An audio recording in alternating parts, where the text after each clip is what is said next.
नमस्कार बंधुगण बंधु माने आजिर यह भिडियोटी वृष राशि व्यक्तिविशेष मानक पई बहुत गुरुत्वपूर्ण अटे।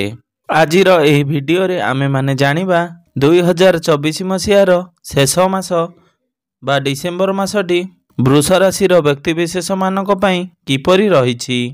वृष राशि मासिक राशिफल उपरे आलोचना करिबा। वृष राशि व्यक्तिविशेष मानक पई ए डिसेम्बर मासटी किपरि रहिबो ताहा संपूर्ण भाव में आलोचना करिबा।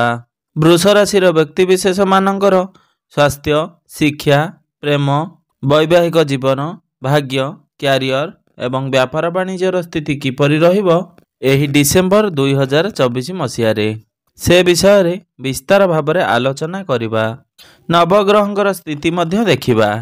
नवग्रह की प्रकार फल प्रदान करिबारे सक्षम हेबे। अशुभत्व प्रदान करुवा ग्रह मानक पई विशेष प्रतिकार आमे वीडियो शेष रे जानिबा। सेथिपई बंधु माने वीडियोटी को स्किप न करी शेष पर्यंत निश्चय देखंतु।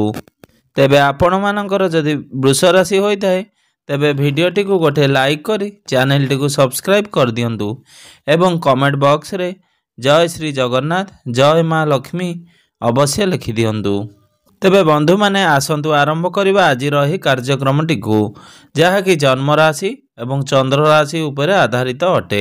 डिसेम्बर मास आरंभ रे वृष राशि रे नवग्रहंकर स्थिति किपरि रहिबो से विषय रे विस्तार भाव में आलोचना करिबा। तो बंधु माने राशि चक्र 12 गोटी राशि मध्यरु द्वितीय राशि हेउची वृष राशि एवं वृष राशि राशियाधिपति हेउचंती शुक्र एवं शुक्र आपणकर कुंडली नवम स्थान रे विराजमान अछंती एवं आपणकर प्रथम भाव में विराजमान अछंती देवगुरु बृहस्पति। मंगल आपणकर तृतीय भाव में विराजमान अछंती। केतु आपणकर पंचम भाव में विराजमान अछंती। बुध एवं सूर्य आपणकर सप्तम स्थान रे विराजमान अछंती। शनि आपणकर दशम स्थान रे विराजमान अछंती। राहु आपणकर एकादश स्थान रे विराजमान अछंती। तेबे सर्वप्रथम आसंतु जानि नेबा आपणकर स्वास्थ्य किपरि रहिबो एही डिसेम्बर मास 2024 रे। तो बंधु माने कुंडलीर प्रथम भावटी होइथाय आपणकर स्वास्थ्यर भाव, आपणकर इम्यूनिटी सिस्टम रो भाव एवं आपणकर प्रथम भावर अधिपति शुक्र आपणकर नवम स्थान रे विराजमान अछंती एवं आपणकर प्रथम भाव में विराजमान अछंती देवगुरु बृहस्पति एवं 28 डिसेम्बर को शुक्र आपणकर दशम भाव को चलन करिवे। कुंडली रे नवम भावटी को शुभ माना जाइथाय एवं दशम भावटी को मध्य शुभ बोली माना जाइथाय। तेबे एही संपूर्ण मासटी रे स्वास्थ्य आपणकर बहुत भल रहिबो। स्वास्थ्य को नहीं आपण कौनसी चिंता करिवार आवश्यकता नहीं। तेबे एहा पूर्वरु शुक्र आपणकर अष्टम भाव में विराजमान थिले।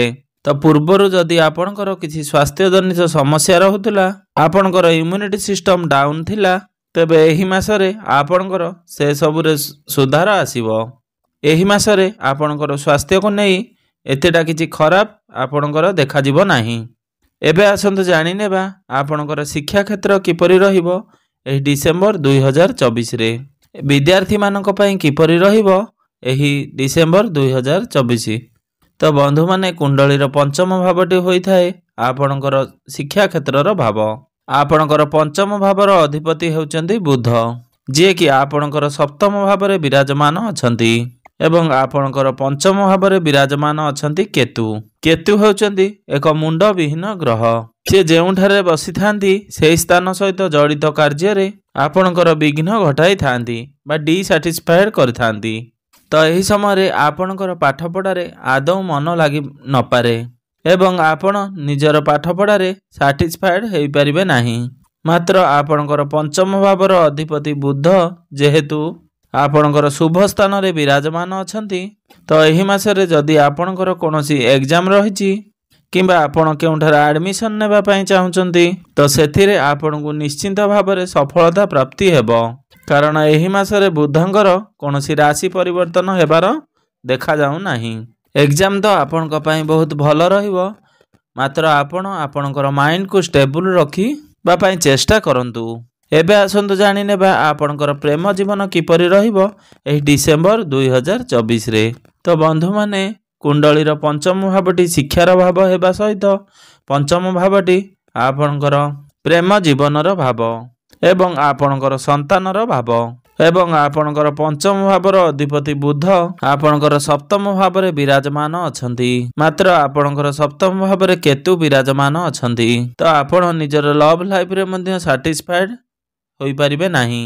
ଆପଣଙ୍କର ଲଭ୍ ଲାଇଫରେ ଯେତେ ଭଲ ଥିଲେ ମଧ୍ୟ ସେଥିରେ ଆପଣଙ୍କୁ ସାଟିସ୍ଫାଏଡ୍ ହୋଇପାରିବେ ନାହିଁ। କାରଣ କେତୁ ଆପଣଙ୍କୁ କେଉଁଠାରେ ନା କେଉଁଠାରେ ସନ୍ଦେହ ମନୋଭାବ ଦେବେ।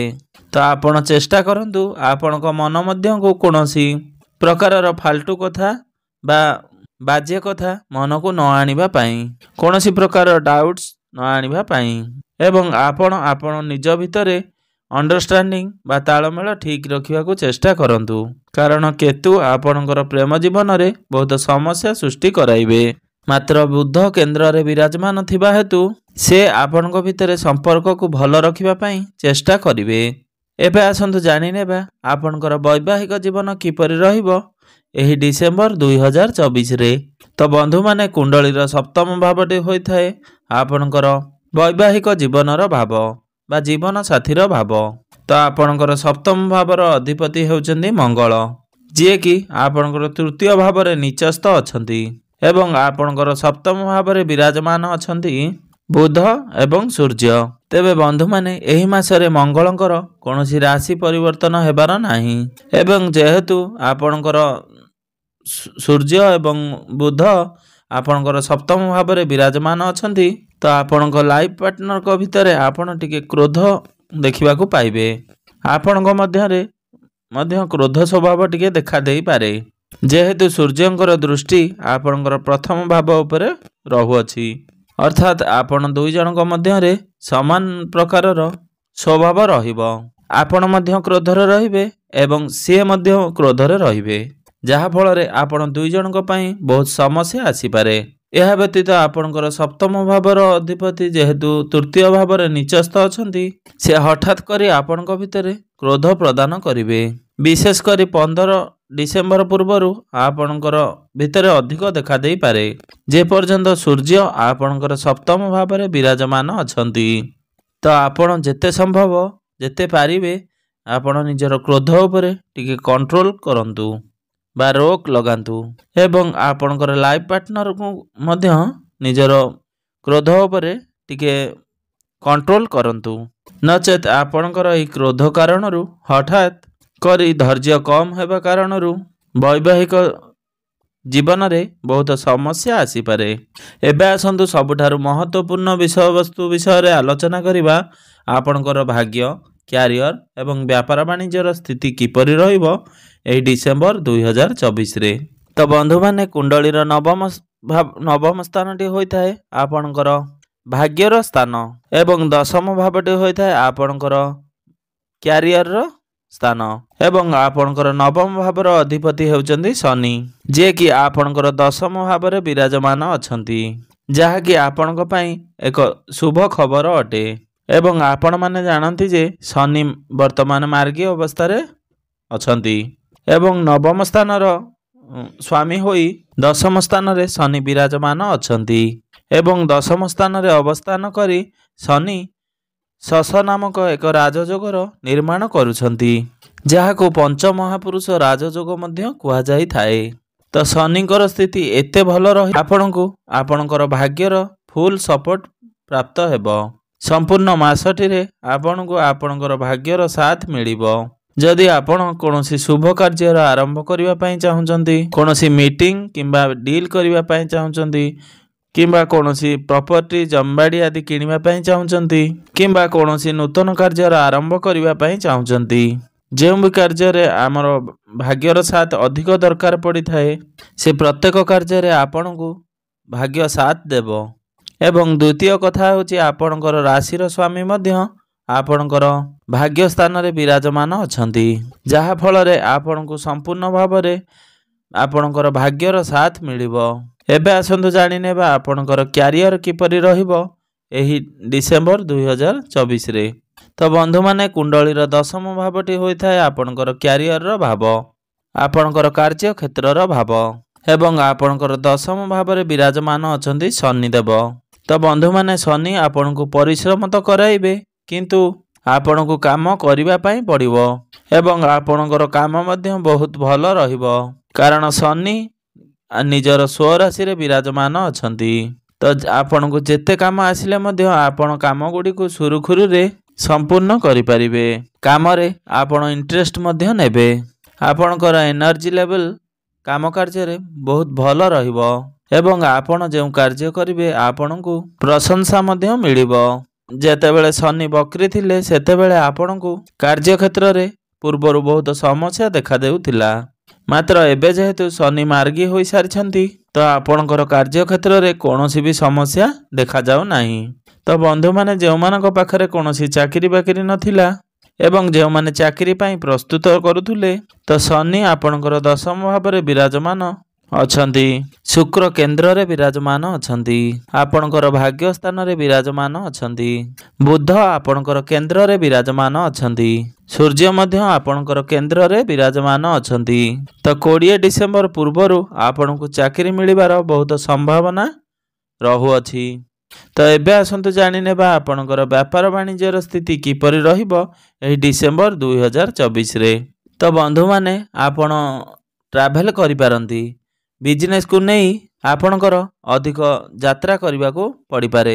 ଆପଣଙ୍କର ଡେଲି ଇନକମ୍ ଏହି ମାସରେ ବଢ଼ିବ। ଆପଣଙ୍କର ବିଜନେସରେ ମଧ୍ୟ ଗ୍ରୋଥ ହୋଇପାରେ। ଆପଣଙ୍କର ଫାଇନାନ୍ସିଆଲ କଣ୍ଡିସନ ମଧ୍ୟ ଭଲ ରହିବ, ମାତ୍ର କେଉଁଠାରେ ନା କେଉଁଠାରେ ଆପଣଙ୍କର ଟେନସନ୍ ଅଧିକ ରହିବ, ଯେହେତୁ ମଙ୍ଗଳ ଆପଣଙ୍କର ତୃତୀୟ ଭାବରେ ନିଚସ୍ତ ଅଛନ୍ତି ଏବଂ ଏହି ମାସରେ ଆପଣଙ୍କର ଖର୍ଚ୍ଚ ମଧ୍ୟ ଟିକେ ଅଧିକ ରହିବ। ତା ସତ୍ତ୍ୱେ ମଧ୍ୟ ଆପଣଙ୍କର ଡେଲି ଇନକମ୍ରେ ଗ୍ରୋଥ ଆସିବ। ତେବେ ଏବେ ଆସନ୍ତୁ କିଛି ପ୍ରତିକାର ବିଷୟରେ ଜାଣିନେବା। ଯେଉଁ ପ୍ରତିକାର ଗୁଡ଼ିକ କରିବା ଦ୍ୱାରା ଆପଣଙ୍କର ଏହି ମାସରେ ଥିବା ଅଶୁଭତ୍ୱ ଗୁଡ଼ିକ ଖଣ୍ଡନ ହୋଇପାରିବ। ତେବେ ପ୍ରତ୍ୟେକ ଦିନ ବନ୍ଧୁମାନେ ଆପଣ ହନୁମାନ ଚାଳିଶାର ପାଠ କରନ୍ତୁ ଏବଂ ବୁଧଙ୍କର ବୀଜ ମନ୍ତ୍ର ଆପଣ 108 ଥର ପ୍ରତ୍ୟେକ ଦିନ ଜପ କରନ୍ତୁ। ପ୍ରତ୍ୟେକ ଦିନ ଆପଣ ଶୁକ୍ରଙ୍କର ବୀଜ ମନ୍ତ୍ର 108 ଥର ଜପ କରନ୍ତୁ ଏବଂ ଉଦିତ ସୂର୍ଯ୍ୟଙ୍କୁ ଆପଣ ତମ୍ବା ପାତ୍ରରେ ଜଳାର୍ଘ୍ୟ ଅର୍ପଣ କରନ୍ତୁ। ତ ବନ୍ଧୁମାନେ, ଆପଣଙ୍କର ଜୀବନ ମଙ୍ଗଳମୟ